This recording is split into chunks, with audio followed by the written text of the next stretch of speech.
City of the Orphans, Chapter 24. Now, this jail, what they call the Tombs, it takes up a whole city block, built of stones so huge and heavy, it's partly sunk into the soft ground. Means you have to walk down the slope to get to the main entrance steps. In fact, people say going to the Tombs is like taking the first step to hell. A lot of folks think they call it the Tombs because it's a place for people getting buried. Sort of. But it actually got into moniker for looking like a temple in a country named Egypt. Has these up from gigantic windows, but you can't see through them. Too dark, so you never know what's going on in there. Creepy. Okay, now, when the Mask and Willa get near the front doors, policemen are on guard, letting only a few people in.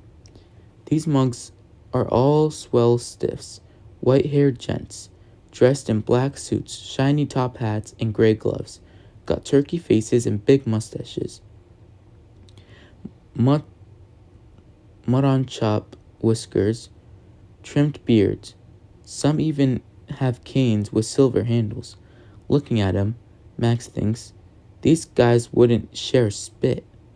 When these men arrive, brought my handsome cabs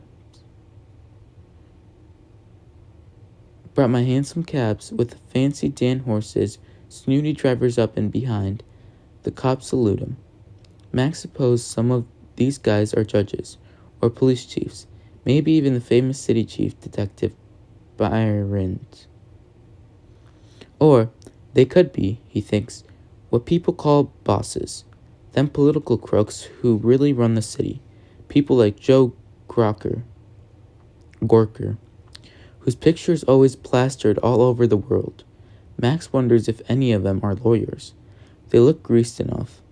He keeps spinning thoughts that detectives might cost less. Of course, him and Willa ain't the only ones waiting for doors to open. Lots of women, men, and tons of kids. Max wonders if he looks like these kids, pale and nervous and frightened. Some of the people have paper bags or packages with food and clothing for prisoners, though he knows it ain't much. Max is glad he's brought something for Emma. He goes up to a kid. Hey, pal, what time they open the doors? 10:30. What time is it now? The boy points across the way to the city hall, which has a clock on its tower. It's almost 9:30. Hey, you know if there are any lawyers here? You off your trolley? Maybe. Always vultures round here, says the boy, pointing to a man standing not far. Max looks. What he's seeing is short, squat, bald-headed guys with more chins than 3 people could see, plus side whiskers that look like weeds gone wild. He's wearing a dark, lumpy, patchy coat that reaches the top of his dirty boots. 2 large books, stuffed with papers, are tucked under each of his arms. Other papers stick out of the bulging coat pockets. Little eyeglasses perch on his big blue veined nose. Around his neck, something that, to Max, looks like a dead snake. As Max studies him, the guy suddenly turns and, as if he don't want anyone looking at him, glowers at Max. Max turns away fast, thinking, whatever this mug is, he sure ain't rich. We got some time, he tells Willa. Want to talk to my friend Jimmy? They head over to the Chapman Street, the other side of the city hall. What's there in a row of large buildings? Factories for writing and printing newspapers. People call it Newspaper Row. See the building with the dome? Max brags to Willa. Print the World there. 26 stories. Biggest office building in the city. They say the World has a lot of power. What kind of power? Max grins. If my paper don't like you, you get it in your chops. He leads the way behind the World building. There's an open space where the downtown newsies pick up their papers round 2 in the afternoon. The World don't mind if they hang around and wait. Though it's hours for the newsies can buy their bundles. A couple hundred boys and a few girls are milling around, not doing much. Some dressed pretty good, others raggedy, with no shoes. Some are playing toss penny dice, cards, others sleeping on the ground. They always here? Asked Willa. They always here? Asked Willa. Some lives in the regular homes, or like you, don't have no parents. They stay here on the streets. Some sleep in those newsboys' lodging houses. There are 5 of them. One for girls. Hey, I know a couple of mugs who use old sewer pipe for homes. Some even live in rope houses. What's that? Rooms with ropes stretched across. For 2 cents, you can hang up your arms over the ropes, stand there, and sleep. Got a roof? Don't like it? In the morning, they just untie the ropes. With Willa by his side, Max stands by a group playing cards. Hey, Max, a kid called Toby shouts. Who's the lady? Name's Willa. She's your best girl? Says a kid Max knows is Isaac. Heads turn, all grinning and smirking. Max says, Don't laugh. She got me away from the plug uglies last night. Bruno gang? Says a kid they call Blink. 'Cause he's blind in one eye. Yeah, that's true. Said it, didn't I? The grinning fades. These guys know Bruno and the plug uglies. The gang has caught, beat up, and stolen money from many.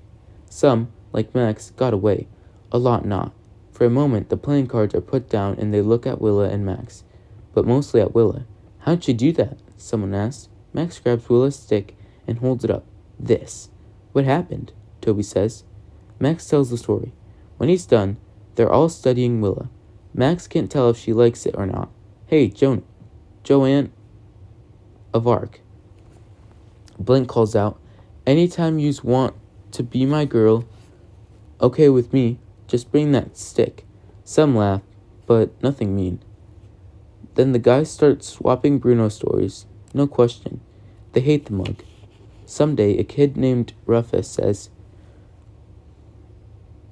We gonna have to get Bruno, bash him plenty. The others agree, but they go back to the playing cards. Anyone see Jimmy? Max says. Got to talk to him. Playing ball. Max looks. On the street, some kids are playing some kind of game with a stick and ball made of wrapped up string. Max spots Jimmy. He's a big kid and fast runner who's always talking baseball. Roots for the Giants and hits hero. Shorter Fuller, the Giants' shortstop. Hey, Jimmy, Max yells.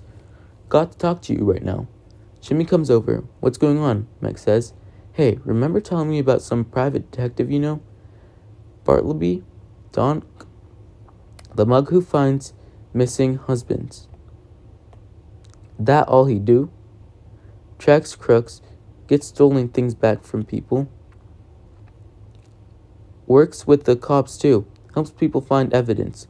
All that stuff that shows if a person did it or didn't do no crookie. He's expensive? Jimmy shrugs. Lives near me. Where's that? Delancey Street.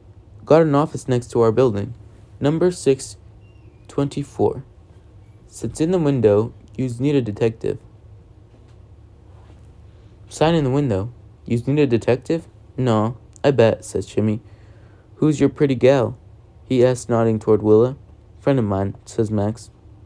Thanks. See you paper time. When Willa and Max get back to the tombs, the doors are open. Halfway up the steps, Willa stops. What's the matter? She says. You need to see your sister without me. How come? She's not going to be happy, Willa says. And she doesn't know me. Don't worry. I won't disappear.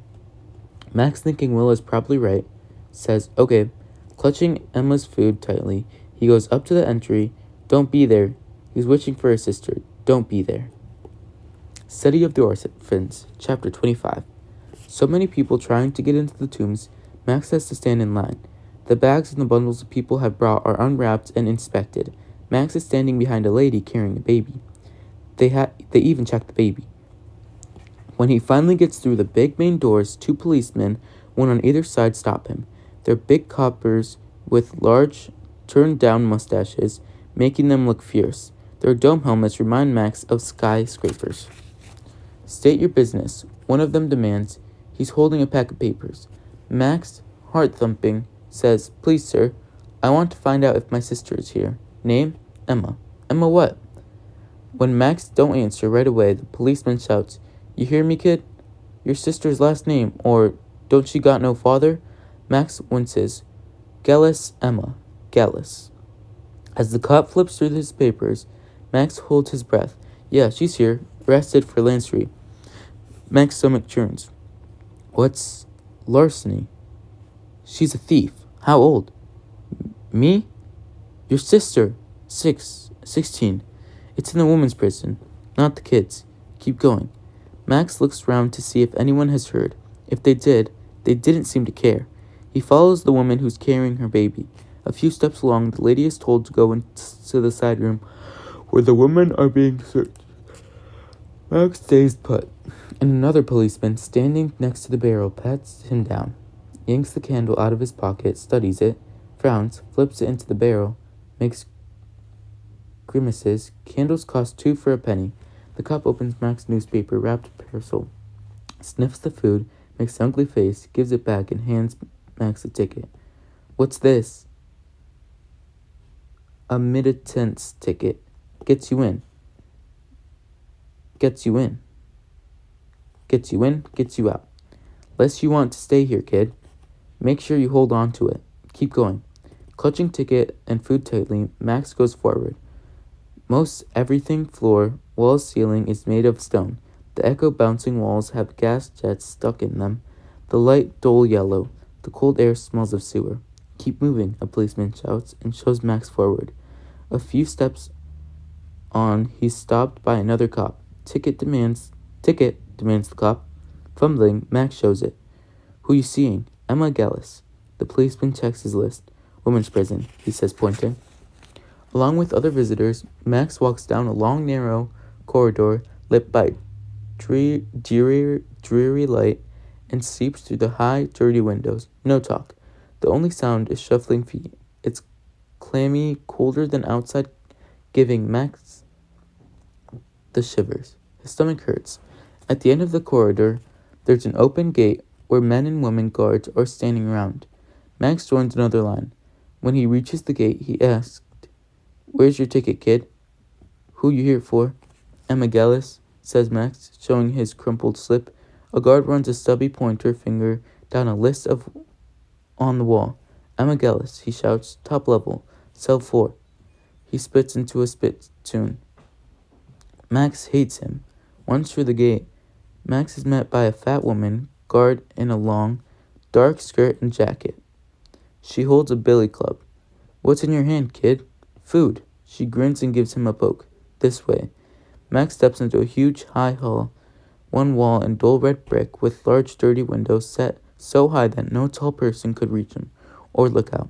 2 squat iron stoves sit on the stone-paved floor like fat, ugly toads oozing a bit of heat. In the middle of the hall, there's a long wooden bench and a set of washing basins. Opposite the brick wall are 4 long rows of prisoner cells, one atop the other, 15 cells on each level. The highest row is 80 feet above the ground. On the side facing into the room, the cells have crisscrossing iron bars. Max thinks about animal cages he once saw in 9th Avenue Circus Parade. At the far end of the hall, steps lead up. On the lower level, where Max stands gawking, some cell doors are open, so prisoners are walking in and out. Plenty of people selling things: bread, apples, jars of water, cigars. Though it's the women's section, men are wandering up and down calling, "Anyone want out? Get you out for a bail money. Lawyer. Who want a lawyer? Hester Street in jail." In fact, the main floor is so crowded, Max can't tell who are the prisoners, who aren't. Max is standing in place, not sure where to go, when another lady guard shouts, "Lower floor, lunatics and convicted. 2nd floor, murderers and arsonists. 3rd floor, burglars. Top, small-time thieves." "Who you seeing, kid?" "Your mother, grandma, sister." "What'd she do?" "Nothing." "Then she wouldn't be in here." "What'd she do?" Max feels as if the guards are hitting him again and again. He forces himself to say, "They say she stole something." "What? Money, drink, food, a watch. Fork to super, eh?"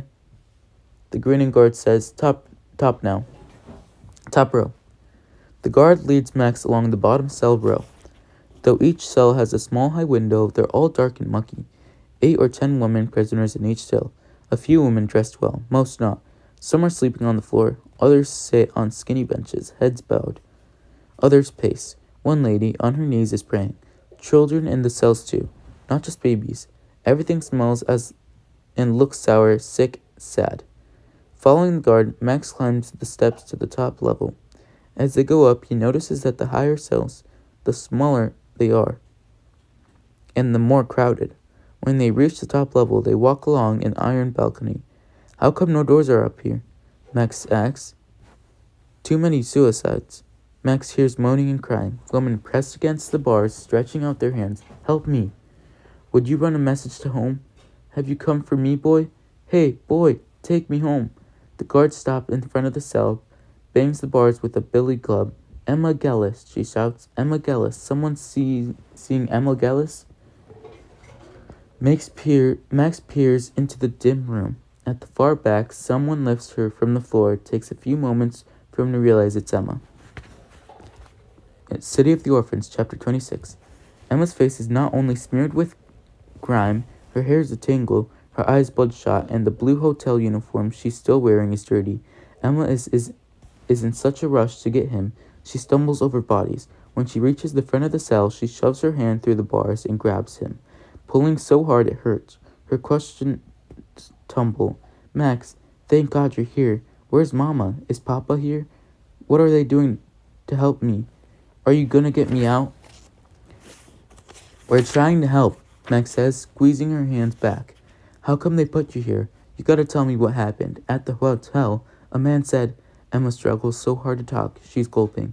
He said I stole a gold watch. What man? The hotel detective. But I didn't take no watch, Max. I didn't. You know I wouldn't. I would never. Why'd they think you did? First, they told us girls that someone took a fancy watch from a guest room. Then, they searched our dormitory where we sleep. She pauses. They found a watch chain under my pillow. Max's mouth's open. But he can't speak. But I don't know how it got there, Emma says. Quickly. I swear to God I don't. She's grasping and sobbing. I didn't take it, Max. I believe you. They took me out to the manager's office, and the hotel detective tried to make me confess. Said he'd go easy on me if I gave the watch back. But I couldn't because I don't know nothing about it. Max says, you got any idea who put the chain there? Someone mad at you? Something like that. Anything you can remember? Emma bites her lower lip, rubs a reddish eye, tries to smooth her hair. I can't think of anything, she says. When I got here, they took me to a judge, some kind of court. All these awful people. That hotel detective was there, said he had proof that I took the watch. A policeman swore he saw that proof. But I never seen him before, not at the hotel. What kind of proof? The chain under my pillow. Then the judge sent me here. Said I'd have to go to trial. Then be sent to that Blackwell's prison on the island in the middle of the East River. For a year, maybe more. I don't know where the watch is. You gotta help me, Max. I just want to come home. He keeps telling her he's trying, that the whole family knows she didn't do nothing wrong, and that they're gonna make sure she gets free. Agnes is finding a lawyer. Look, Mama sent you some food. Emma rips the package open and gulps it all down right then. Ain't they feeding you nothing? You have to buy food. Got any money? A little, from my last pay. She lowers her voice. People try to steal it. Tell Mama I really need to see her. I'll bring her, I promise. And you won't be here long, Max says without knowing it to be true. Emma grips his hand again, pressing and kissing them. She wants to hear family news, everything, even Monsieur Zula. Max tells her what he can. Riker being given an American name, Ronald, she smiles at that. Tells her about Willa. Her parents died. She was living in the slum alley. She helped me, and Mama told me she could move in with us. Bless Mama, but I don't know if Willa's gonna do it. It's hard for Max to leave, but he promises he'll come back soon. Emma can't let go of him. She keeps holding to him, saying she loves him. The guard leads him out. Can't my sister get a better call? He asks. Cell? He asks. Kid, The tomb's got 6 decent cells. You want 'em, you grease palms. You're old enough to know that. What's in charge is money. Max goes back through the building. It's busier than when he first came, full of people looking either important or miserable. He wants to go up to one of the important ones and tell him Emma is innocent, but he knows no one's going to listen to a kid. At the entrance, a policeman asks for a ticket. For a moment, Max forgets where he put it. Thinking it's lost, he panics, only to find it inside a pocket. When he finally gives it over, it's all creased and wrinkled. When he's told he can go, he all but runs, except when he gets outside the tombs. Willa ain't there. City of the Orphans, Chapter 27. Okay, what happened to Willa? She is on the step of the tombs when Max heads up there toward the entryway. When she sees him go in, she stares at the big building, trying to make up her mind what to do. Then she turns round and starts walking. She goes quickly, only to stop and then go once on again, slower. Tense and uncomfortable, she speeds up, seeing during the past few months working by the East River on garbage barges or under the docks picking out usable rags. People avoided her. She was alone most of the time, became used to it, didn't care what she looked like. Now she's uneasy. That plug uglies might be watching her, that she's in danger. She don't like having to walk crowded streets on guard, holding her stick so if that gang sees her, they'll know she'll hit him back. That time in the alley with the Max wasn't the first time she'd used her stick, but it was the worst. That fight frightened her, made her feel unsafe. Not that she was going to tell Max, and she knows she's sturdy. Willa reaches Brigham Street, and when she gets to Max's tenement, she stands on the stoop, scanning the street. No plug uglies, but 2 little girls on the street run up, and one of them calls, "Hey lady, you live here now?" "I don't know." "What's your name?" "Willa." "Mine's Miriam." "Mine's Selena." Giggling, they run off. Willa goes slowly up to the murky stairs, not sure what she's going to do. She pauses on the 3rd floor, considers going down, but keeps going up. Then, just as she's about to open that flat door, she halts, realizing she'll come alone with Max's mother, and more, senses that by going in, she'll be staying with this family, that this will be her home, that these people will become her family, that she'll return here always. Those thoughts bring memories. Willa remembers her mother as warm and close, someone who liked to smile. She had a quiet voice with a German accent, which Willa noticed only when they were marketing and her mother talked to people. Those times with her mother were calm and steady, though her father wasn't around much. It didn't seem to matter. Then her mother got ill, coughing more and more, talking less and less, ate less, became very thin, weak. As she grew sicker, her eyes seemed to get larger, darker. She hardly smiled, spat blood, a lot. And the day came when she took to bed and stayed there. Willa took care of her, was her constant company. She cooked for her, cleaned the rooms where they lived. The only time Willa went out was to the market. She had no friends. Their room was like those where Max lives, but Willa's building wasn't as old, the kind of tenement called the dumbbell, with an open central shaft that allows for light and air, electricity and running water.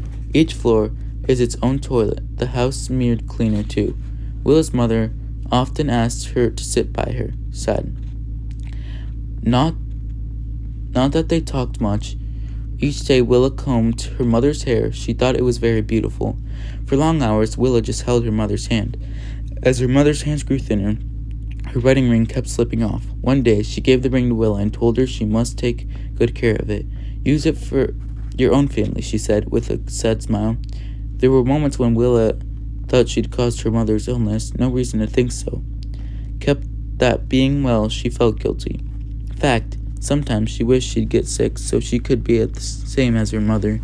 Most days and nights, her father was gone. As Willa understood it, he was working, but she didn't know what he did. She asked her mother, but her mother never said not exactly. Something about collecting money for an important prison. Willa sensed that what her father did wasn't a good thing, that it worried her mother, made her ashamed, but Willa felt it'd be better not to ask.